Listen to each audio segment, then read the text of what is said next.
नमस्कार, स्वागत आहे तुमचं आजच्या नवीन व्हिडिओमध्ये। आज आपण अगदी धाब्यावर मिळतो तसा अंडा राईस करून बघणार आहोत।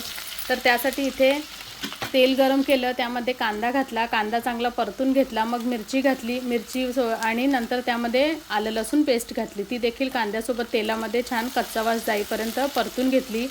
मग त्यामध्ये टोमॅटो घातला, टोमॅटो घातल्यानंतर आगरी मसाला तुमच्याकडे जो लाल तिखट असेल तो तुम्ही घाला, हळद घातली, गरम मसाला घातला, धणा पावडर आणि किचन किंग मसाला घातला। तर तुमच्याकडे जर मॅगी मसाला किंवा तुम्हाला अजून कोणते मसाले घालायचे असेल तर तुम्ही ॲड करू शकता।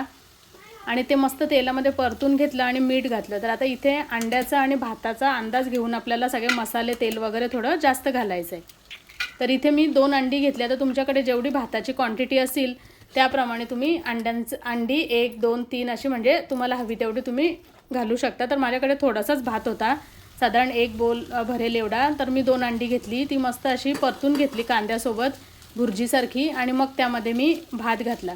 तर आता असं नाही की तुमच्याकडे गरमच भात पाहिजे, रात्रीचा शिल्लक भात वगैरे असेल ना तर हा तुम्ही दुसऱ्या दिवशी नाश्त्याला अंडा राईस करू शकता। आणि ह्यामध्ये मस्त भरपूर कोथिंबीर घालायची, ती चांगली परतून घेतली। आणि तुमच्याकडे जर बटर असेल तर तुम्ही बटर देखील घालू शकता, अजून छान हा अंडा राईस होतो। आणि मग झाकण ठेवून 5 मिनिटं चांगली वाफ काढून घेतली। आणि वाफ काढल्यानंतर हा आपला अंडा राईस खाण्यासाठी तयार आहे। कशी वाटली रेसिपी नक्की कमेंटमध्ये कळवा, आणि चॅनलवरती नवीन असाल तर सबस्क्राईब करा। धन्यवाद।